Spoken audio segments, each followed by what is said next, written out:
Welcome back to Les Schwab Tire Center's Outdoor GPS. Now it's real time, sponsored by the Mill Casino. It's always great when I have an opportunity to get my former co-host on the air here on Outdoor GPS. Cody Herman, he's the owner-operator of Day One Outdoors. You can find him everywhere. Doesn't matter if it's on YouTube, online, Facebook. If you need advice or if you just want to talk with somebody that knows what he's talking about, it's Cody. Cody, how you doing this morning, man? Not too bad. It took me a little while to figure these fish out, but changing up some leader length seemed to make the difference, and we just are wrapping up a triple. Nice. Hey, look at that. They got one on right now. I love it. You mentioned leader length for sturgeon. Do you find that that can be a difference for you at times? It can. I like a little bit shorter leader with sand shrimp, a little bit longer leader with anchovy. Gotcha. And I had my short leaders on. I didn't think it was going to matter that much, but the second I switched over from about a 3-foot leader to a 6-foot, whoa, we got a triple within a couple minutes. So maybe it made a difference, maybe not, but I was marking plenty of fish beforehand and they weren't biting. But the second we switched over to these, here we go. So hopefully it makes me feel all warm and fuzzy inside. We'll say that. It's amazing how when you figure things out, the little things, and what Cody's known for is finding that pattern, right? If you can find that pattern, it'll help you out. Okay, well, you're chasing sturgeon this morning. Obviously, you've got the biggest fishery of the year starting in just a couple, 3-4 days, right? And I know that you're just trying to fill in a little bit of time before that actually kicks off. Are you going to be targeting sturgeon each day, or are you taking that big boat of yours out to the saltwater as well? Well, I'm supposed to be going out to the ocean here the next 2 days, but that south wind is not looking very fun. So we're going to kind of keep an eye on it here. And tell you what, I'm going to let this sturgeon go, but I'll keep talking to you. Greg, you want to come back here and hold this phone for me? I'm going to put my customers to work. Nice. Look at this guy. Look at this. Come on, look at that. Oh, nice sturgeon, man. And that's what you can expect down there. Any big ones so far since you've been chasing sturgeon before that season kicks off? Any big ones for you? You know what? Not so much. They've all been just right a keeper a little bit bigger. And just hold it just like that and keep pointing at me. Thank you very much. Just hold me down over this way. Whoever's holding the camera, thank you very much for doing so. We appreciate it. You get to watch Cody actually do a little work. Look at this guy. Look at that. Look at that. God, that makes me hungry, Cody. I miss eating them, but they sure are fun to catch, aren't they? They are a blast. This is probably one of my favorite fisheries that the Pacific Northwest has that nobody comes out to do. And it's a blast. It's so much fun. I mean, where else? Guys pay big money. We were talking about that earlier. Guys pay big money to go tarpon fishing, bone fishing out in Florida and the flats and all over the world.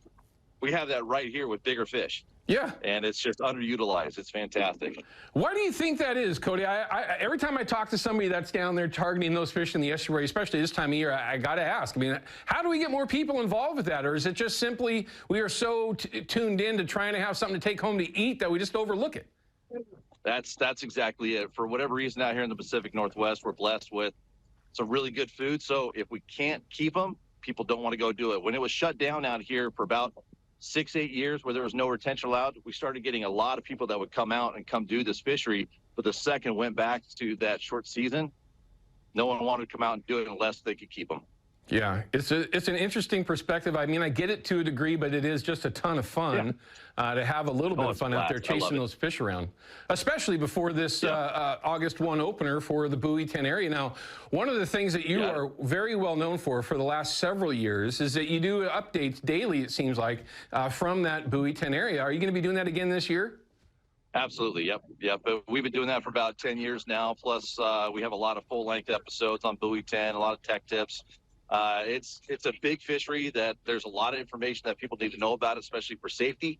We've already seen that once this year, unfortunately. That was a sad story. So we want to make sure that people come down here, have fun, and find success. So we have a lot of videos up there trying to help folks do that for sure.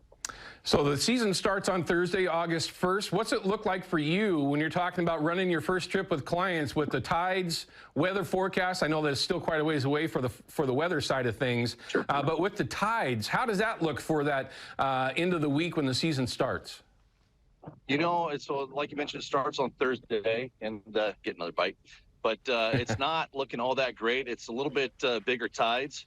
And when you get those bigger tides, they tend not to bite all that well. Not too many fish come in. The Chinook, for the most part, like to come in on smaller tides. Now, that being said, we've already seen quite a few coho in close, even out around buoy 10. So on these bigger tides, the first part of the season, the 1st through the 5th, we might actually be catching coho already early in the season. And they're big this year already. This is the first year in like 3 years we've actually had coho not out in 300 feet of water. They're right here at the mouth already. So we're hopeful that this year, even though they only forecasted 200,000 fish, that it might be way more than that. Oh, I got fish on. Nice. Look at that. There's another one. That's called the sturgeon workout. I mean, he just had a fish on. Now he's got to battle it again. Yeah, he's getting after it again. He just bought that big one there for a while, and I just have to get right back at it. We got people from Texas, Oklahoma. We're showing them what the PNW has here. It's fun. Hey, I love that. See, that's the best part about the Northwest. We are able to get folks to travel from all over the country to come enjoy what we have. Are those folks going to stick it out for the Chinook fishing, or are they just here for sturgeon with you? Just a quick little family trip. We're looking at doing some ocean stuff, but again, it's looking a little big. So, right now, just going to come out here and have fun doing this. Well, I don't blame you. Certainly something that most folks back in Oklahoma and Texas can't say that they've ever caught is going to be a sturgeon from the Columbia River. Well, let's stick. Fish, yep. Let's stick. Okay, so you mentioned the tides are going to be a little bit big on the 1st, going into the 2nd, and into that weekend. When do things start to level off a little bit, or where you might see that first set of tides that makes you excited? So I'm going to preface this by saying this is what happens normally. Like 2-3 years ago, the growing tides is what actually brought in a lot of Chinook. And typically it's falling tides. So you hit your biggest tide where it hits 8-9 feet, and then they start to get smaller. That's typically when the Chinook start to show up and the coho come in on the growing tides. And this first week, it's all growing tides, peaking out pretty big tide set. And so the Chinook fishing might be a little slow. However, there are fish that are transitioning in the estuary right now that no one is targeting. So there are fish here that have not seen a bait or a lure.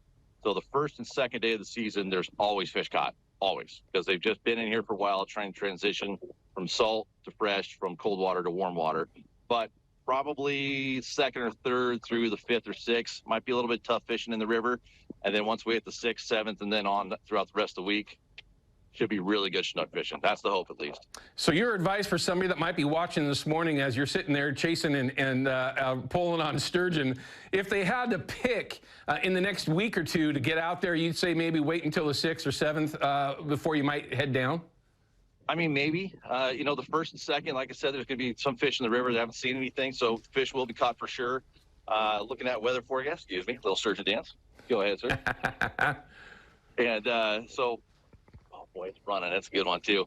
So the 1st and 2nd, there'll be some fish caught. And then after that, it's probably going to be a little bit slow. If you have the ability to be flexible, look for those falling tides. But really, from about the 6th, 7th on, it should be just fishing here, regardless what the tides are doing.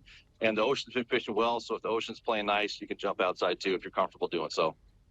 Okay, let me piggyback on that. Let's say that somebody's made the plan. They're going to be there for the 1st. They're going to be there through the weekend.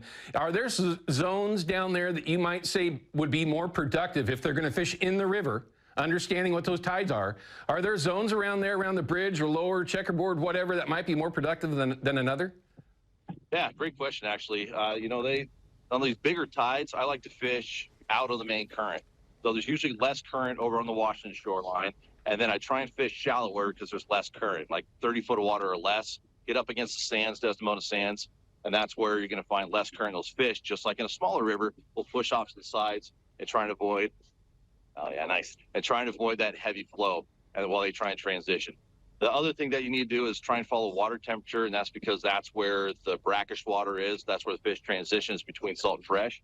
And so you try and stay in that zone where you are between the salt and fresh water, and you can find that through water temp. And that's just kind of a timing thing. It's just the right place, right time, and trying to figure out where you start marking the most amount of fish, where you're getting bit, look at your water temperature, and then try and chase that up and downstream as the tides change. Now, obviously, everyone, if you're watching Cody give you some great information like he is this morning, if you're looking to try to get out with somebody that has a very good idea of what's going on down there, there's no question is Cody with Day One Outdoors. Cody, what's it look like for you going into this season? Are you booked up solid throughout the season, or is there any room for somebody that might want to jump in with you?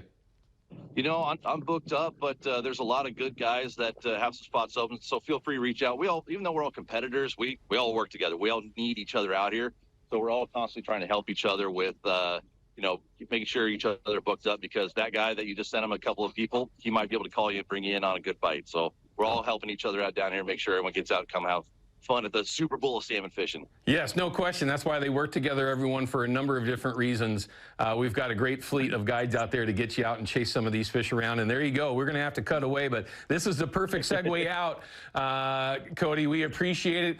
Look at that. Look at the smiles on those folks. They've traveled halfway across the country to come over here and catch some sturgeon. Cody, as always, man, thank you for spending some time with us. Good luck. Be safe. And we'll check in with you throughout the season, okay? Hey, thanks for the opportunity. And folks, if you need help, feel free to reach out anytime. That's what we're all here for. Very good. Cody, thank you. We appreciate it. Again, everyone, that's Cody Herman with Day One Outdoors. Find him on a number of different sources.